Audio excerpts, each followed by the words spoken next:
ഇപ്പോൾ AISFന്റെ മാർച്ച് നടക്കുകയാണ്. തിരുവനന്തപുരത്ത് സ്വകാര്യ സർവകലാശാല നിയമ ഭേദഗതി ബില്ലുമായി ബന്ധപ്പെട്ടുള്ള പ്രതിഷേധമാണ്. AISF ആണ് ഈ പ്രതിഷേധം നടത്തിക്കൊണ്ടിരിക്കുന്നത്. പോലീസ് ജലപീരങ്കി പ്രയോഗിച്ചിട്ടുണ്ട് എന്നാണ് മനസ്സിലാക്കാൻ കഴിയുന്നത്. പോലീസ് ബാരിക്കേഡ് വെച്ച് പ്രതിഷേധക്കാരെ തടഞ്ഞിട്ടുണ്ട്. ബാരിക്കേഡ് ഭേദിച്ച് ബാരിക്കേഡിന് മുകളിലൂടെ അകത്തേക്ക് കടക്കാനുള്ള ശ്രമം നടത്തുകയാണ് ഇപ്പോൾ പ്രതിഷേധക്കാർ. AISF പ്രവർത്തകരാണ് പ്രതിഷേധിക്കുന്നത്. സലിം മാലിക് വിവരങ്ങളുമായി. സലിം, എവിടെയാണ് ഈ പ്രതിഷേധം നടക്കുന്നത്? വിശദാംശങ്ങൾ എന്ത്?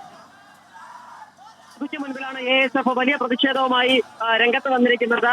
സ്വകാര്യ സർവകലാശാലകൾ അനുവദിക്കാനുള്ള സർക്കാർ തീരുമാനത്തിനെതിരെയാണ് സർക്കാരിന്റെ തന്നെ ഭാഗമായ CPIയുടെ വിദ്യാർത്ഥി സംഘടന ഒരു വലിയ സമരവുമായി എത്തിയിരിക്കുന്നത് എന്നുള്ളത് തന്നെയാണ് ഏറ്റവും രാഷ്ട്രീയ പ്രാധാന്യമുള്ള കാര്യം. വലിയ പ്രതിഷേധം പ്രവർത്തകർ ഉയർത്തുന്നുണ്ട്.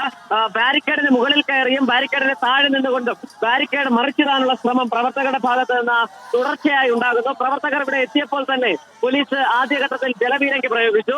ബാരിക്കേഡ് മറിഞ്ഞു വീഴാതിരിക്കാനായി ഈ ഒരു വശത്ത് നിന്ന് പോലീസ് ശക്തമായി ഇടപെടുന്നുണ്ട്. അതിനൊപ്പം തന്നെ തൊട്ടപ്പുറത്ത് നിന്ന് പ്രവർത്തകരുടെ വലിയ പ്രതിരോധം അതുമായി ബന്ധപ്പെട്ടുണ്ട്. വലിയ മുദ്രാവാക്യങ്ങളോടുകൂടി ആണ് ഈ പ്രതിഷേധം നടക്കുന്നത്. സ്വകാര്യ സർവകലാശാലകൾ സംസ്ഥാനത്ത് ഒരു വിധത്തിലും അനുവദിക്കുന്ന പ്രശ്നമില്ല, അനുവദിപ്പിക്കില്ല എന്നുള്ളതാണ് AISF പറയുന്നത്.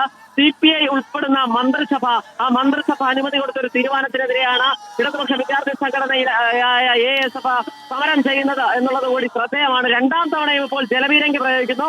തുടർച്ചയായ രണ്ടാം തവണയും പോലീസിന്റെ ഭാഗത്ത് നിന്ന് ജലപീരങ്കി പ്രയോഗം ഉണ്ടാകുന്നു എന്നുള്ളതാണ് നമുക്ക് ഇവിടെ നിന്ന് മനസ്സിലാക്കാൻ കഴിയുന്നത്. സംസ്ഥാന സർക്കാരിനെതിരെ സംസ്ഥാന സർക്കാരിലെ ശ്രദ്ധ ഏറ്റവും പ്രധാനപ്പെട്ട രണ്ടാമത്തെ മുന്നണിയുടെ വിദ്യാർത്ഥി സംഘടന ഉയർത്തുന്ന പ്രതിഷേധം അത് വലിയ നിലയിൽ ഒരു വലിയ സംഘർഷത്തിലേക്ക് പോകുമോ എന്ന് പോലും സംശയിക്കുന്ന നിലയിലേക്കാണ്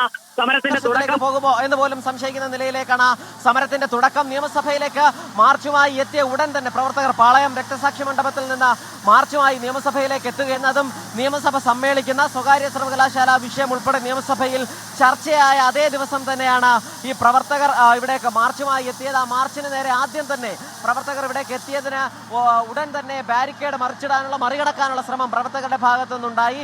പക്ഷേ ഉടൻ തന്നെ പോലീസ് ജലപീരങ്കി പ്രയോഗവുമായി അതിനെ പ്രതിരോധിച്ചു. സംസ്ഥാനത്ത് സ്വകാര്യ സർവകലാശാലകൾ അനുവദിക്കില്ല, അതിലുള്ള പ്രതിഷേധം, സർക്കാരിന്റെ തീരുമാനത്തിലുള്ള പ്രതിഷേധം ആണ് AISF പ്രവർത്തകർ ഇപ്പോൾ അവിടെ പ്രകടിപ്പിക്കുന്നത്. തിരുവനന്തപുരത്ത് അവരുടെ പ്രതിഷേധ മാർച്ച് തുടരുകയാണ്. പോലീസ് ജലപീരങ്കി പ്രയോഗിച്ചു.